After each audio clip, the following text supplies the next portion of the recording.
where they grab a PVC pipe and just crank backwards.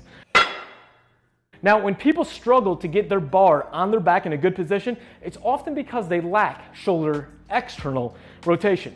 Now, if you were to do a simple Google search, how to improve external rotation at the shoulder, you'll probably find someone showing an exercise like this, where they grab a PVC pipe and just crank backwards.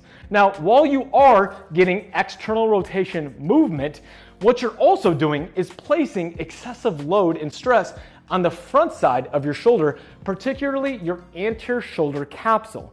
Now, you do this enough, and for long term, eventually you're gonna overload those fibers and you can create shoulder pain and a little bit of instability in the front side of the shoulder. So I'm gonna caution you against doing that. Most people don't need it. There are gonna be some people that will benefit from it, but it's a last resort.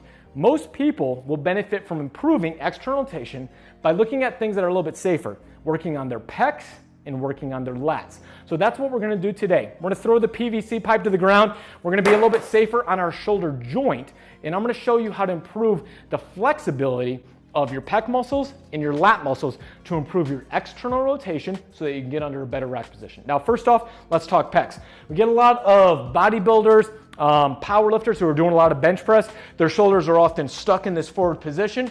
Their pecs aren't flexible enough to allow their body to open up and to externally rotate. So you're gonna take a ball and pin it against the rack. Now, I'm using an AccuMobility ball today, which is great because it actually has a flat surface. It's gonna stick a little bit better against the rack, but you can do this with a lacrosse ball or a tennis ball as well.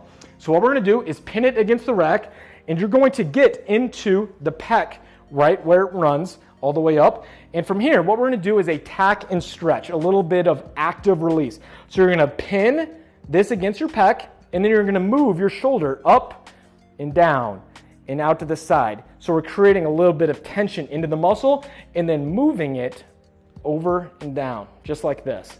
Something like this, you're gonna wanna do maybe 1 minute to 2 minutes. And if you have some stiffness and inability of those muscles to elongate, this will improve the flexibility of that muscle, which therefore will allow you to move into external rotation.